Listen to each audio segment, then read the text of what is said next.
Hello beautiful, welcome back to Nat's Beautiful Life. Today I'm going to be sharing with you my part 2 of the August wrap up. If you have not seen the first one, I will put the link up in the cards down below and you can check it out when you're done with this video. I'll put a little photo here or here, wherever, of the books that I talked about in that original video.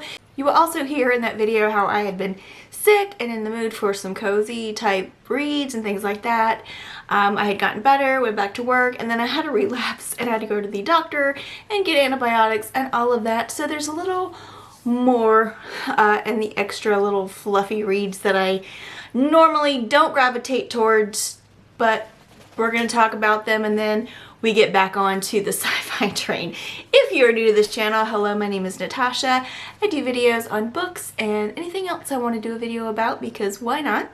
And I am so happy that you are with us today. If you'd like to subscribe, please do. You can click the notification bell if you're into that thing and like the video if you like it.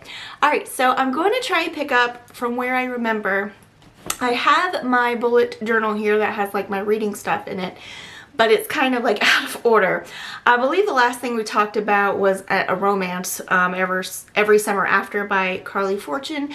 I don't normally read romance, so a lot of people were probably a little surprised to see that I had so many like fluffy romantic type things in my list for the beginning of the month, but I thought, you know, we're gonna get back into things. I went back into Allegedly by Tiffany D. Jackson. This is an urban contemporary. The narrator for the audiobook was Bonnie Turpin. I had started this before I got sick and then went back to it when I gotten better. So you're following someone who as a child was accused of killing a baby, and her mother was babysitting, and basically she took the fall for it. She went to prison and she's now getting to the age where she's about to be like kind of aged out of the system and her record will be cleared, all of that stuff. But the thing is, she herself is now pregnant. She's not in prison, she's in a halfway house, but she finds herself pregnant and she doesn't want to have her baby taken away from her or whatever. So she starts to fight kind of this conviction thing. You really like feel one way, then you shift another, and then you're like rooting for her, and then you're like, that's all I'm going to tell you is just like be there in the moment and read the book or listen to the audiobook. Tiffany D. Jackson is one of my favorite authors when it comes to writing just different things and gripping things and characters that you just know or you've seen or you know they exist, and like they're very realistic and they tug on your heartstrings and all of this stuff, and there's a twist there. And yeah, there's other characters in the book because they're also in the halfway house and they're also criminals and things like that. So very heart-wrenching book. It will destroy you a little bit, but I believe I gave it, I can't remember if I gave it 3 or 4 stars, probably 4, but it was just, I don't say it was a good time, but it was a book that I found interesting and engaging. There you go. I think the next one I have to mention is, oh, I finally finished it, guys. I finally finished The Woman in White by Wilkie Collins. I am so happy. Look at this beast. It was a Victorian. No, I can't remember if this is Victorian or Elizabethan. I think this is from 1840, so it might be Elizabethan. I don't know. Anyway, this book. We get our little tale of the woman in white who just shows up and then disappears and stuff from this book. But there's so much more to it than that. We start off with a man who is going... he's going from where he is visiting his family back to London, and then he'll be going to like a country type area, like the country part of England, to teach these nieces art, okay, on an estate. And while he's on his way to London, a woman shows up. She's in white. And she finds out where he's gonna go and teach, because they just they start talking along the way, and then she's like, oh, I know that place, and all this stuff. Turns out, when he gets to London, he realizes she has actually escaped from an insane asylum, and there the story goes on. It is insane. The more that I read it and got into it, and it is told in a unique perspective. I mean, I can't even imagine people reading it for the first time. You're like, well, we read things like this, and we're like, oh, that's a very great way to write a book, you know. But during this time, this was revolutionary. So he's writing. He starts off telling a story, then he passes it off to someone else who's telling their part of the story, who passes it off and tells their part of the story. But through it, they're not retelling the same story. The story moves along, and when you get to the end and how it all works out and all of that, you're just, it's a good time. So highly recommend it. It is a gothic, just be on the safe side. It's a kind of Victorian-like book, but really in-depth characters. Even ones you don't like, they're very, like, you know why you don't like them and all of that stuff. So very good novel. Gave it 5 out of 5 because who am I? Absolutely loved that. I did another book, Family of Liars by E. Lockhart.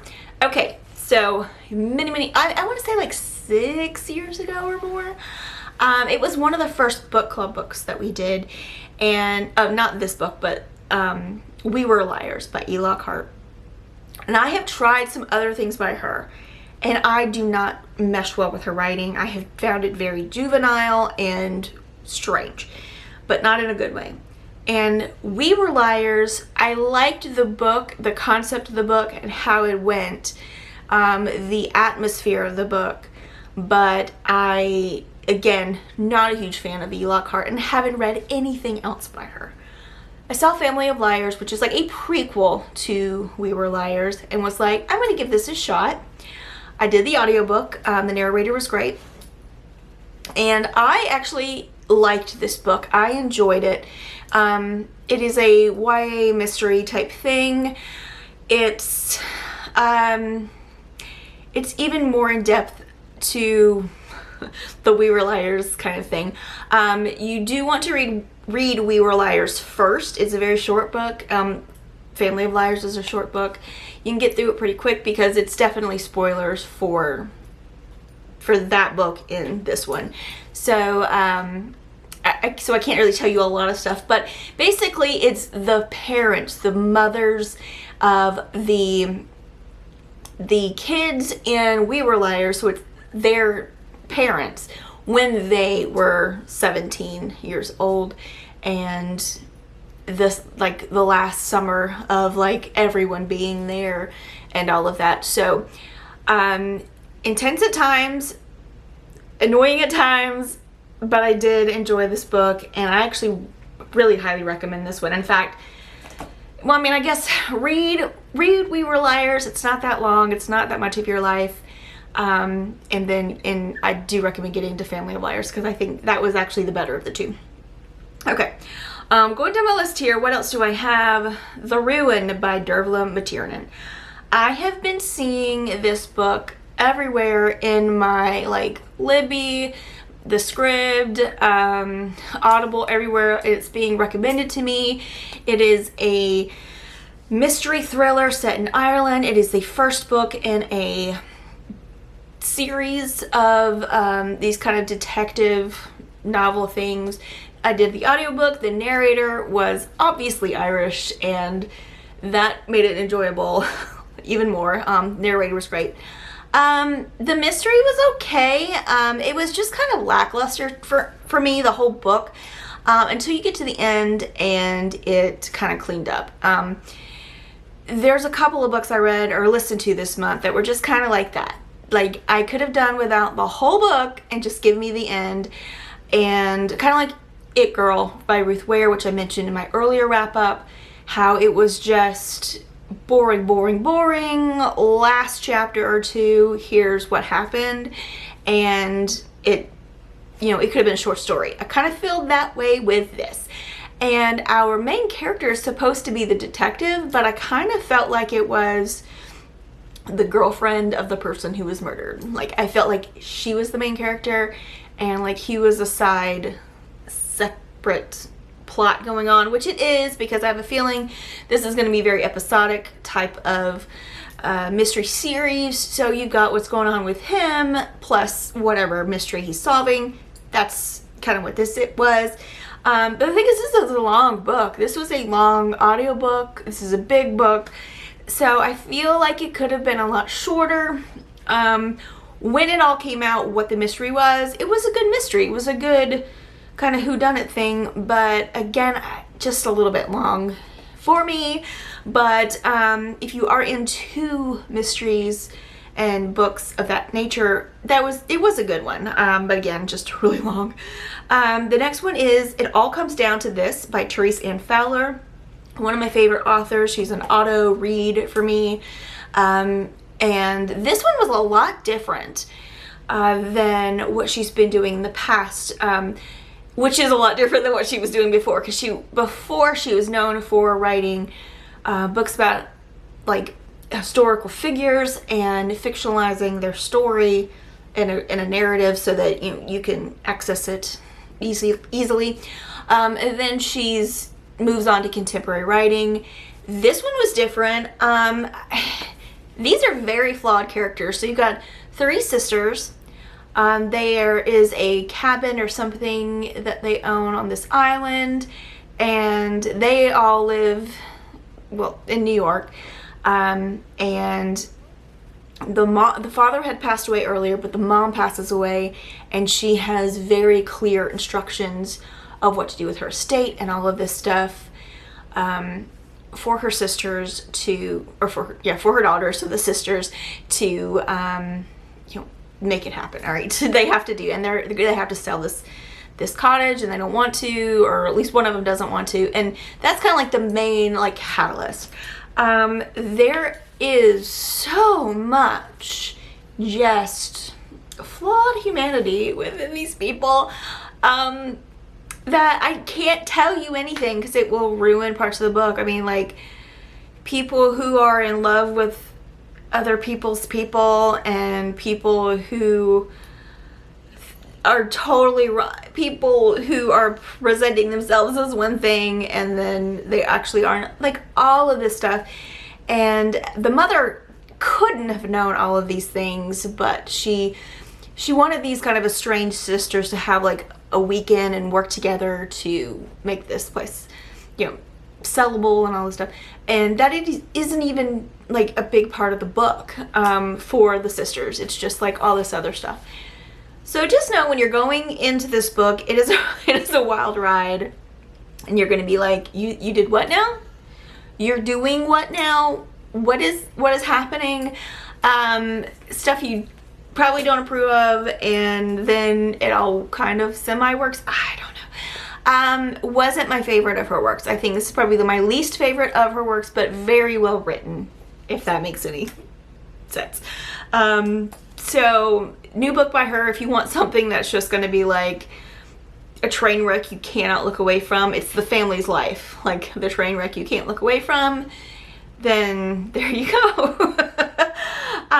The next one I have, and I'm reading my little bookie book, The Last to Vanish by Megan Miranda. The very first book I read from Megan Miranda just solidified her for me. I mean, just that one book, I was like, I want to read everything she's ever written, or ever puts out. This is my third book from her. I did Such a Quiet Place, I think last month, and it was very lackluster for me. This one, also lackluster. I will say this is very atmospheric, and you do know your characters, and you do have the people you have sympathies for, and you are wondering, what's going on. And again, you get to the end of the book and you're like, wow, we could have just had a short story that had this amazingness in it, because the actual mystery aspect of it is good. But the book just drags along for so long, and it's like, why. Excuse me, started coughing. Angle may have changed. Anyway, so we have a small town in North Carolina that is known for its trails, its kind of quaintness, its like vintage stores, its outdoor stuff. Like, it's very hippy dippy kind of place, and it's turned out to be like a really great tourist area for this whole community. But the problem is that years ago, I want to say like 20 years ago maybe, this group of 4 college students or friends or what have you disappeared. And no one ever knew what happened to them, so it's kind of like a big mystery. And then when we have our like a present timeline, in years previous, we've had 2 other people go missing and 2 other women go missing, and they think they're on the trails and all of the stuff, and no one ever saw them again. And then we have someone coming to kind of be a reporter, check it out, blah blah blah, and he goes missing. So that last person to vanish, we open up the book with his brother coming to town and staying at the inn. He goes and stays at the in the cabin that his brother was in like a few weeks prior or a few months prior when he disappeared, and he's wanting to just get some answers. And so you basically are following our main character is a gal who works in that inn, and she is kind of an outsider because she's only been in town for 10 years, and you kind of get her story and you like her, but there's just something. And then you got other people in the town where you like them, but there's just something. You've got the owner of the inn, and there's just like you're wondering what is going on here. Is this, is this just trails that people disappear on or is something happening? And then some clues start to happen, and somebody else. It's semi-interesting, but again, it just drags on until we get to what really happened with everything. So, again, not my favorite Megan Miranda. Better than the last one I read, but nowhere near in the same ballpark as the first one, which I think was All the Missing Girls or something like that. So I don't know. I will give her another shot or two, but if I'm kind of as meh about future books as I am about the past 2 that I read, then I probably have just been like, I'm just gonna be done with her. The next book, I actually have the book. Hail Mary by Andy Weir. This was a good time. I get 4.5 stars. It was our book club book of the month. It was so nice to have a nice sci-fi, just good time, after all the other things, just enjoying this book and holding it dear to my heart. I loved this. A lot of people, I know everybody loves The Martian. People were very torn and more towards the negative side on Artemis. I didn't hate Artemis by Andy Weir. I felt like it was written like a screenplay, like he wrote it to be a movie. Whereas this one, he went back to writing good sci-fi just for the sake of writing a good sci-fi novel, and it worked. So basically, your setup is you've got a man who wakes up in a spacecraft, and he is the only one alive. He has other crewmates, and they're all dead, and he has no memory. He has no idea what he's doing, but he does remember stuff. He doesn't know his name or anything like that, but he knows how to do things. He knows how to do sciencey things and how to think and do stuff. So he uses those traits to kind of get to a point, and then here and there as things happen, he starts to regain his memories. I can't go too in depth with this book without spoiling everything. If you guys want me to do a talk about this book just alone with all the spoilers, let me know, because there are characters in this book. I mean, you go back and forth, you're in the spaceship, but then you also have his memories. There are characters that you love, characters you're like, and there's friendship in here, and there's so much goodness. I loved it. Loved it, loved it. I cannot recommend this enough. And a lot of people said it was science heavy. It's really not. It's a lot of him working out sciencey things, but you literally don't have to know what he's talking about to understand it. Okay? Really loved it. Even if you're not a super sci-fi fan, if you like character-driven things, even though things happen in this book, if you like relationships and just seeing friendships and things like that happen, you will like this book a lot. Absolutely loved it. Probably one of the best of the month that I've done. Cannot recommend that book enough. All right, moving on. I did another romance book. Who am I? I was just in the mood for fluff.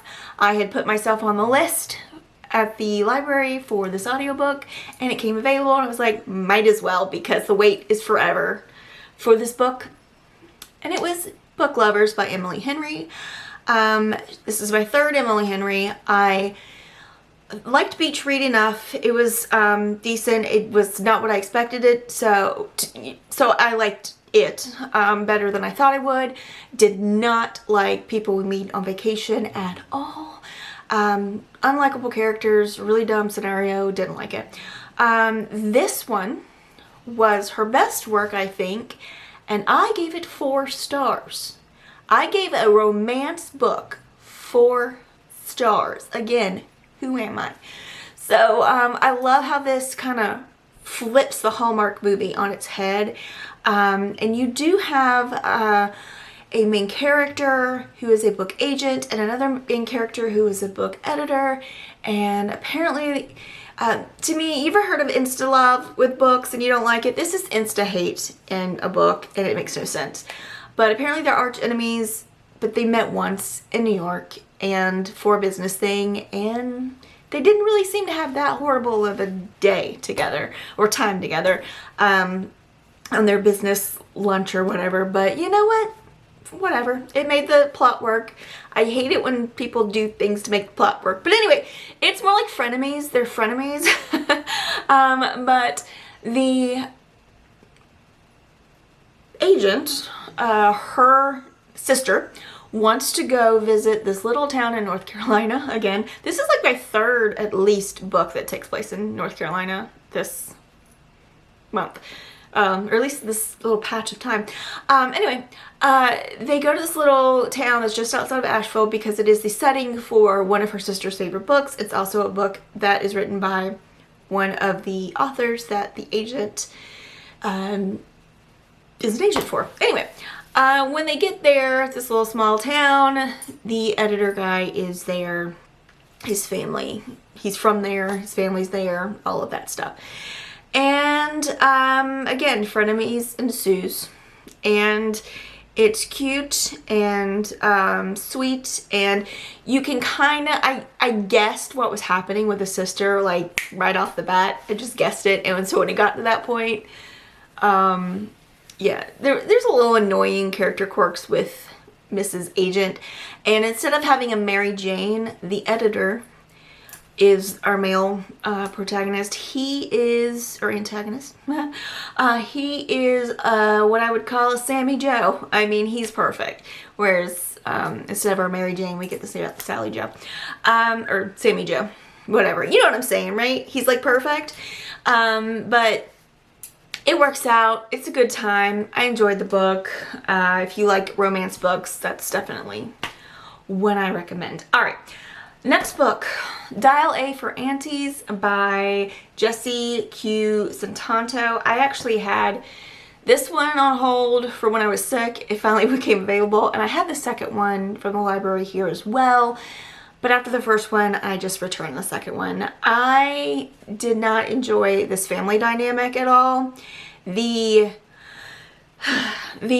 was like a mystery to it. I think this is supposed to be a romance book, but there is kind of a mystery element. The mystery was good, and the things that were happening, I was sitting there telling Ryan about them, and he's laughing. It's funny. But the family dynamic in this book made me want to scream.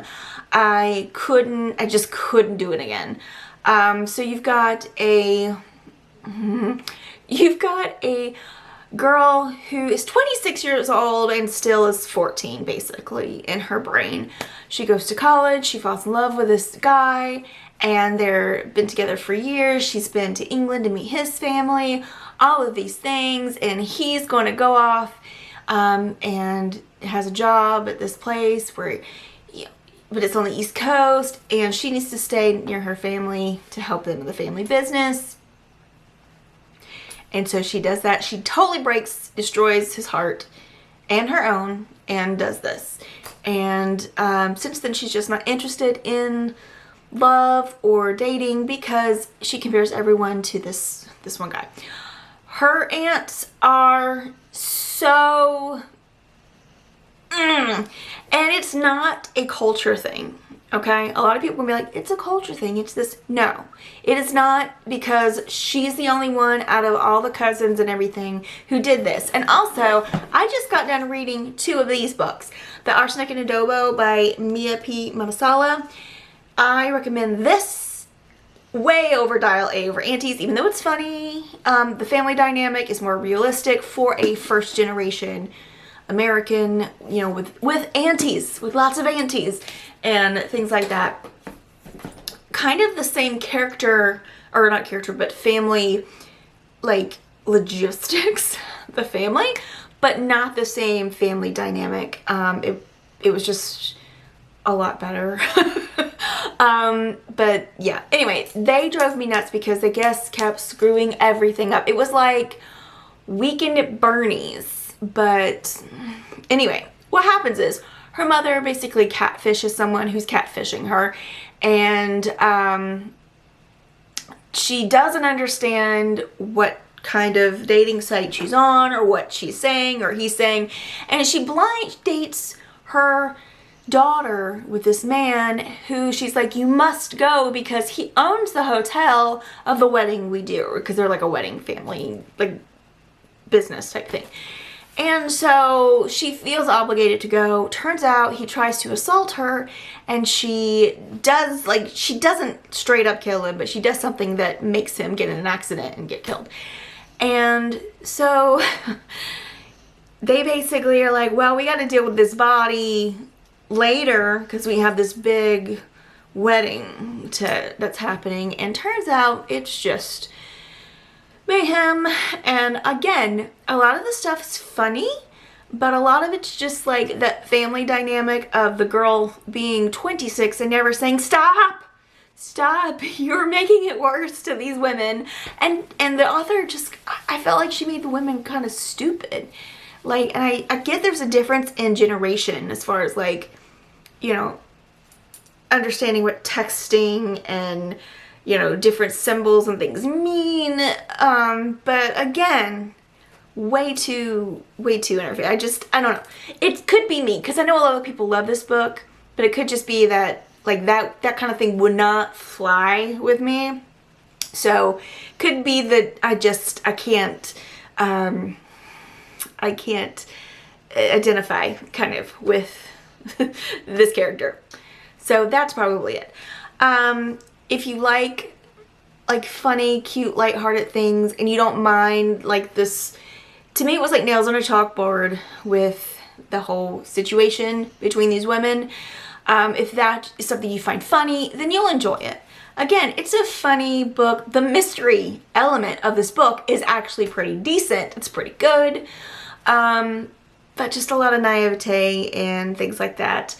I don't know. I wanted to love this book, but I couldn't get past that family dynamic. I recommend these books so much more, but not a horrible book. Anyway, moving on. Let's go to the last one that I finished for the month is The Counselors by Jessica Goodman.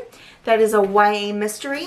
It's just one I saw on Libby, and there was a hold for it. Again, another one that was a little bit long for, and it wasn't really that long, but it's a little long for what it was. It was good for a YA. The mystery, pretty predictable, but again, it was well done. I did enjoy it. It was atmospheric. Again, if it's an atmospheric read, then I'm all about that life. And yeah, I think that's it. I think that's it for the month. Actually, I did have a DNF, something called A Fatal Collection by Mary Evan Hughes. That was a cozy mystery. It's kind of the thing a grandmother would like to sit down and read and would enjoy. I just wasn't enjoying the read, even though I was like a good over halfway through it. I just wanted to know who killed the person, so I just skipped to the end, saw who done it, was like, yeah, and then returned it. I have one, Rosewater, which is a more cerebral sci-fi, which is what I was reading when I had to stop for sickness, crazy brain, and I will probably pick that up again very soon. And I'm also currently reading Shards of Earth by Adrian Tchaikovsky, and it is phenomenal. So that's what we've got going on for now. Thank you for watching this extremely long video. If you're still here, put some puppy paws in the comments. Again, I appreciate you guys, and I thank you so much for being here. I apologize for any weeks I may have missed a video due to sickness. I don't like doing that, but life happens. But thank you guys again for watching. I appreciate you so much, and let me know in the comments below what you loved and read this month. And that's all. Have a great day, gorgeous.